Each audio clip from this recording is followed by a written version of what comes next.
Carolina sweet tea is a refreshing and comforting drink representing the Carolina Panthers, inspired by the South's love for sweet tea. This cocktail combines sweet tea with bourbon and a splash of peach liqueur for a Southern twist on a classic favorite.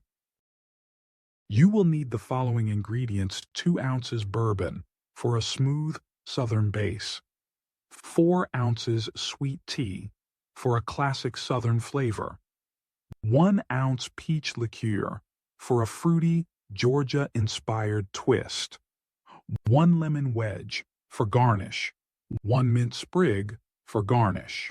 For equipment, you will need highball glass, bar spoon, ice. Here are the instructions. Fill a highball glass with ice. Add bourbon, sweet tea, and peach liqueur to the glass. Stir gently to combine. Garnish with a lemon wedge and mint sprig. Sweet tea is a staple in the South, and this cocktail adds a touch of bourbon and peach to create a drink that's as refreshing as a Carolina summer day.